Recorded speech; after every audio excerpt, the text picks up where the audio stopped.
Earlier today, I was at Comic-Con Cape Town. This is my third time going. I got a massive haul of comics. In fact, I got around 40, and I'm going to show them off a bit.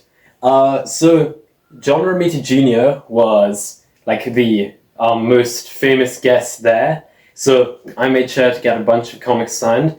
So the first one I got signed is this Godzilla vs. Fantastic Four one-shot from last year. It is written by Ryan North, and it has interior art by John Romita Jr., but the cover is by Adam Kubert. Last year, Adam Kubert was a guest there, and I actually got this comic signed by both Adam Kubert and John Romita Jr. So I thought that is a really cool thing. Let's just pray that Ryan North shows up next year. Another thing I got signed, I wasn't planning on getting this signed. I found a copy of Punisher Warzone #1 at one of the comic stores that was there, and I thought this would have been the perfect thing to get signed. I had used up my one free signature already, so I paid extra to get this signed. I think it was worth it because this is actually quite a valuable book, and I made sure to get him to sign it on the inside of the die-cut cover. I thought that was a really smart thing to do, and I think it just makes this look a whole lot cooler. I also made sure to get my friend's copy of Daredevil the Man Without Fear signed. He draws quite a lot, and I think he's quite inspired by this, and I thought this is just a really cool thing to get signed. The signature in silver looks really cool on the black cover. So moving aside from the John Romita Jr. stuff, when I was diving in the bins, I found this really cool issue of Avengers by Rob Liefeld. Fortunately, it isn't really in the best condition, but this holds some sentimental value to me. When I was first getting into comics, I had this really amazing book which was called Marvel Year by Year Visual Chronicle. It was basically a timeline of Marvel Comics history, and it showed little tiny images of different covers. So whenever I see a cover that was featured in that book in the wild, if it's a good enough price, or like if it's cheap enough, I'll buy it. And I think it's just such an amazing thing to have.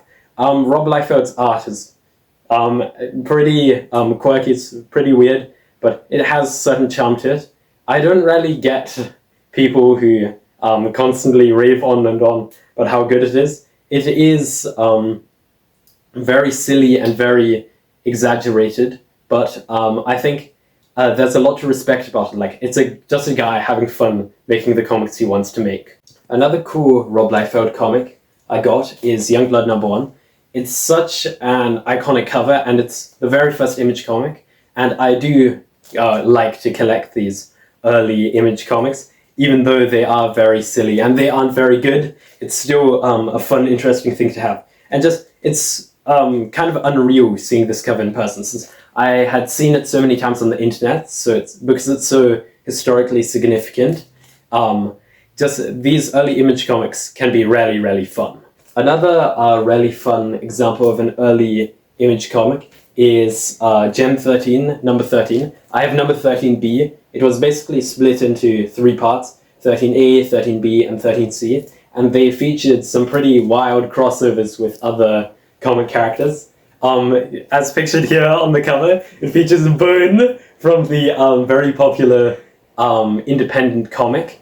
Bone is really one of my favorite comics, and it's just so different from Gen 13, because Gen 13 is a totally awful comic, and Bone is so fun, and it's so whimsical, and it's in this like fantasy setting that's so different from the fantasy setting Gen 13 is. Like, Gen 13 is in this almost like post-apocalyptic future, and Bone is like a whimsical adventure. It's just hilarious. It's also great that Jeff Smith actually draws Bone. Jeff Smith is the creator of Bone. And also in this issue there are a whole bunch of other independent comic characters and other comic characters. Like, the Hulk is literally in it, and so is Wonder Woman. The Ninja Turtles are pretty prominent in this, and so are characters from Tales of Beanworld.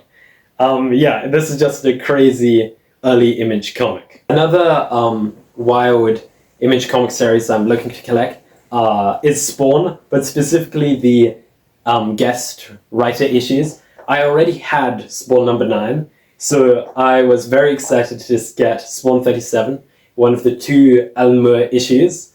Alan Moore is my absolute favorite writer, and Spawn is such an awful comic, and it's just hilarious, the idea of Alan Moore doing Spawn.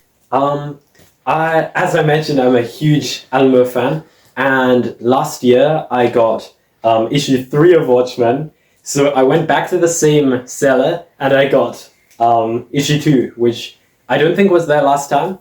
Of course, Watchmen is such a perfect comic, and you can you get a lot of value from rereading, and even rereading individual issues in isolation, you can get new insights, and it's also interesting to see it in the original format and on the original paper with the original coloring, except I think I prefer the book collection quite a bit more. And now for a bit of a rarer Alan Moore book. I was very happy to find a copy of Warrior Summer Special from 1982. Warrior was where Miracle Man and V for Vendetta first appeared, and I haven't actually read Miracle Man. I'm still waiting to buy the omnibus, but I'm quite interested in it, so save reading this story for later.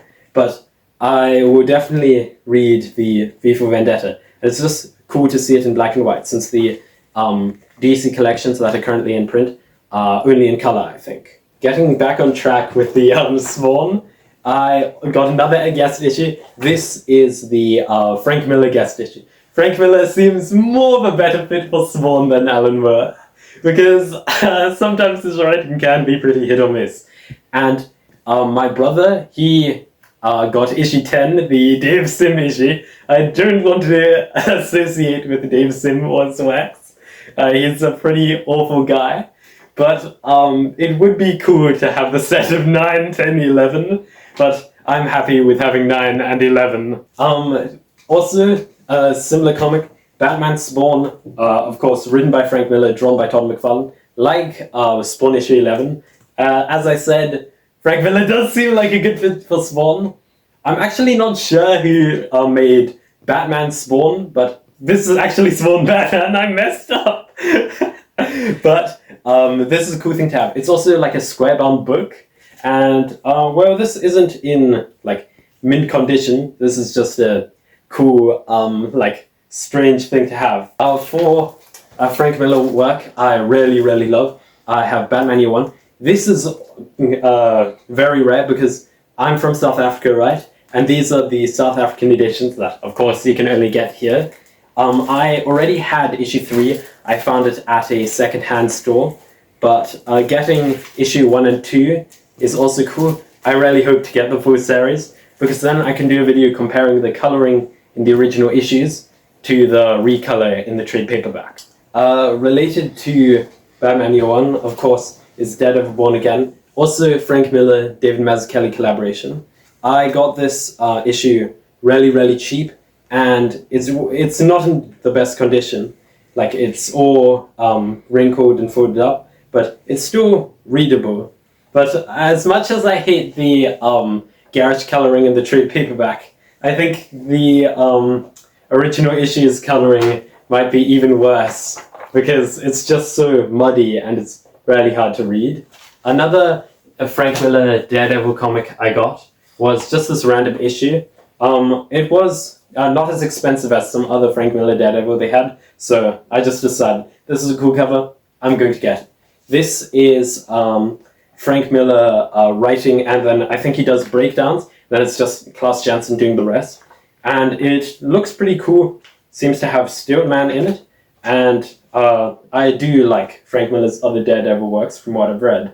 Keeping with the Frank Miller theme, I have The Dark Knight Strikes Again, the sequel to The Dark Knight Returns. It's a very controversial comic. Personally, I actually really like it. I think the artwork is just so cool. It's got so many amazing page layouts and double page spreads, and the art is just really awesome. And the coloring I quite like. It really suits the aesthetic of it. And yeah, this is issue 2 of it, but it's like a whole square-bound book, so I definitely want to get the whole trade paperback. I still need to buy myself a copy of The Dark Knight Returns, but yeah, I do like Frank Miller's Dark Knight work from what I've read. And then, as for Dark Knight Returns sequel, I haven't read Dark Knight Returns: The Last Crusade, and I haven't read Dark Knight 3: The Master Race. This I was very interested in. The cover is very striking, but I had heard some very mixed feelings about this. I got this at a pretty good price, so I decided I'm just going to check this out. This book is really cool. It's got lots of, it's got like end papers and stuff, but what really made my day is in the middle, there's like a surprise. There's like a mini The Atom comic, and that's just so appropriate for the Atom. And it's like this tiny pamphlet that's stuck inside of the larger comic. And it's just so interesting. And I really like the Frank Miller artwork on the cover of this. I didn't actually know that this was from a mini comic inside of The Dark Knight 3, because I actually considered using it as a thumbnail for one of my Superman videos. And another cool Frank Miller cover is this cover on this early American reprint of Lone Wolf and Cub. This was when it was published as like a monthly comic book on a larger size. I've only read the first volume of Lone Wolf and Cub. I have it on my shelf, but I know that it's a big inspiration for Frank Miller, and these early efforts at manga publishing in the US are very fascinating. I also got one with a Bill Sienkiewicz cover. That's also very cool, but I think the Frank Miller one is more appropriate because it is, after all, Frank Miller's favorite comic. This is another early American reprint of a manga. This is Nausicaa and the Valley of the Wind. Of course, you may know it from the Studio Ghibli film.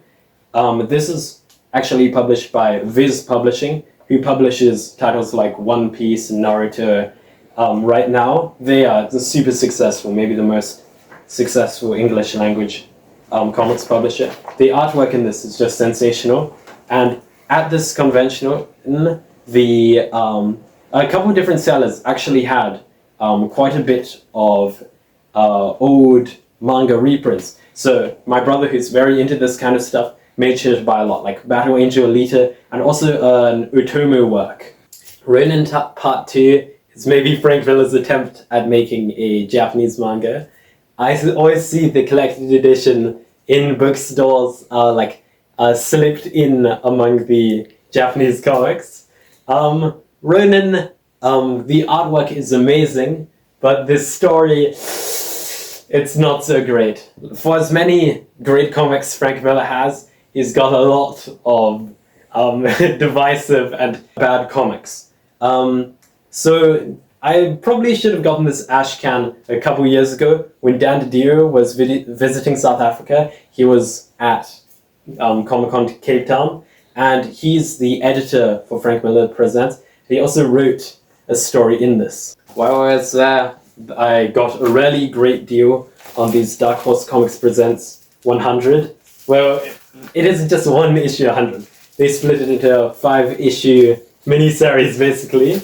Well, I thought this was on theme with the Frank Miller cover. My brother actually owns a copy of this, and the Frank Miller story is just flat out mean-spirited. It's really quite bad, but I was interested in the other issues in this series because they've got some really interesting creators working on it.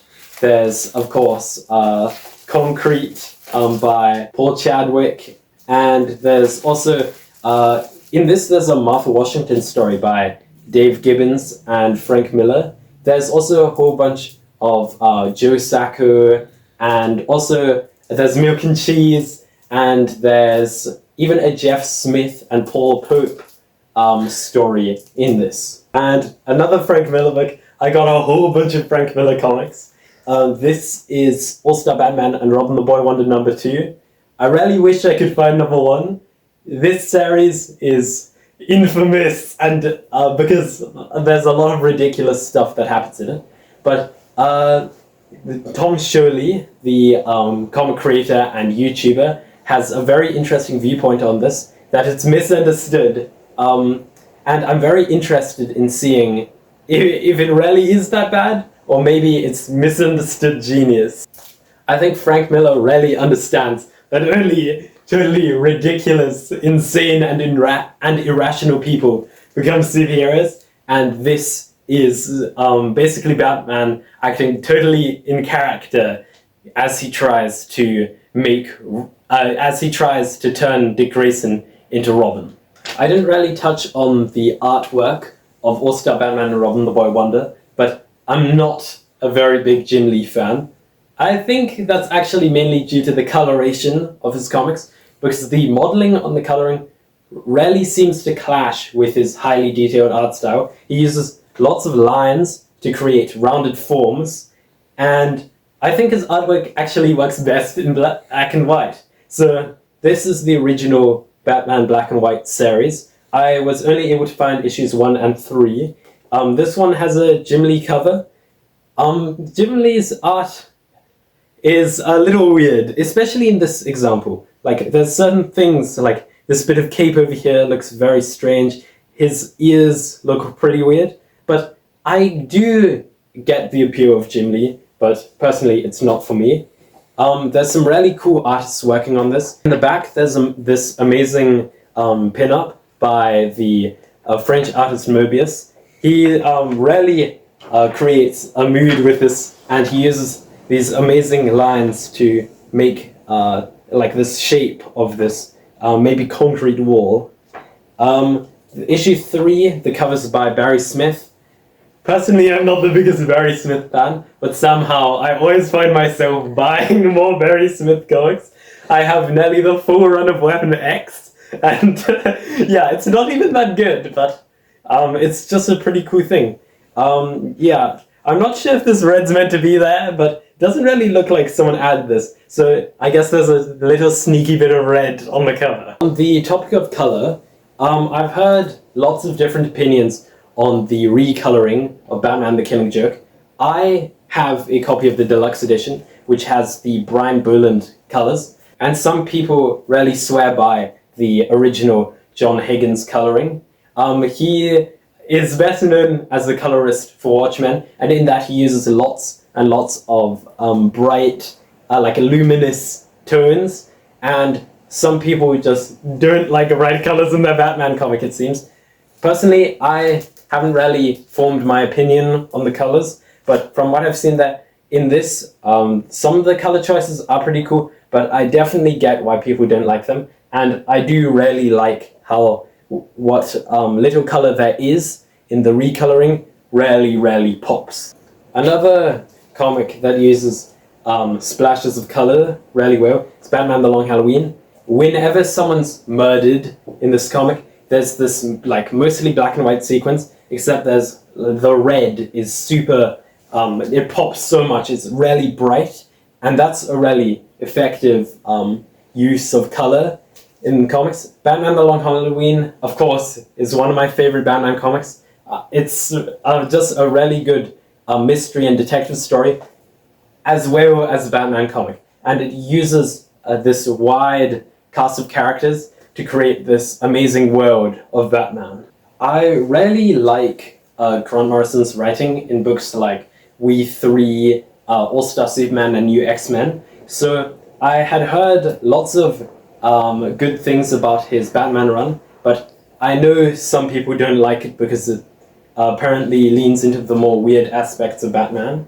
I saw this Batman Incorporated issue in very good condition for like an affordable price, and I thought, why not just get #1 to try it out?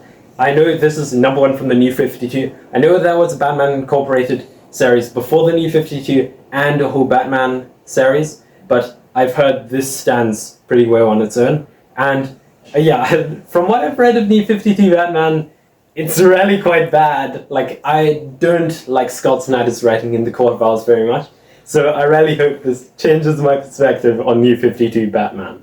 Another Grant Morrison comic I've heard good things about, but haven't read yet, is Justice League of America. The artwork doesn't really thrill me. It's very of its time. It's very standard in my opinion.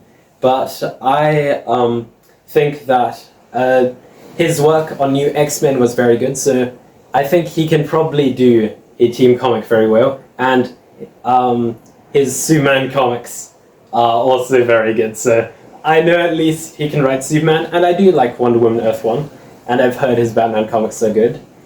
While there is quite a lot of division about Grant Morrison's Batman, Batman Adventures, I've heard, is like the absolute best version of Batman, and from basically everyone who's read and spoken about it, they say it's the best. So I thought this would be a cool comic to try out, and maybe if I like this, I'll buy a collection, and I could even do a video about it.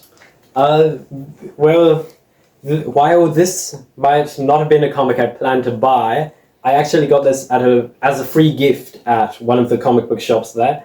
This is Comics the Magazine, #1. Basically, it's a modern day version of Wizard Magazine. So I've skimmed through this quick. The highlight really seems to be the Jim Rugg segment on the history of fanzines. I'm a massive Jim Rugg fan and will eat up whatever he dishes onto my plate. I mentioned earlier how I don't like Scott Snyder's writing. You know, people are fascinated by true crime and getting into the minds of serial killers, so maybe you'll find this interview very interesting, because it's getting into the mind of someone I dislike the works of, like a serial killer. I was just speaking about true crime. Well, this is not true crime, so the next best thing. I've heard a whole bunch of good stuff about Criminal, and especially about Ed Brubaker's writing. So this was actually half price, so it was an absolute steal. I was even considering buying it when it was full price, because it was already a good deal. So I just couldn't pass on this. Looking at the art, the actual like line drawings look pretty good, but the coloring, you know how I feel about coloring. Sometimes these digital grays in the modeling makes it look a bit muddy, but that's just my take. So with Love and Rockets, I don't think I'll have to worry about the coloring. It's black and white, of course, and I was very lucky to be able to find issue 1 of volume 1, second printing, but for a very good price. I was very tempted by the facsimile edition that Fantagraphics put out, but when I found the real deal, I knew I had to buy it. I've heard so many good things about Love and Rockets, so I really do want to give it a try. I also got issue 2 from the same seller, also the second printing, but it's still cool to get these two as a set. Well, that really seems to be it. I don't know what this is doing here, but yeah, that is all of the comics I got at Comic-Con Cape Town 2026. I'm very excited to go next year. Please, Reinolf, if you're watching this, come next year, because I need to get 3 signatures on my Godzilla Fantastic Four comic. After that, I'll probably need the colorist and the letterer and the editor to show up, because then I'll have the full creative team's signatures on it.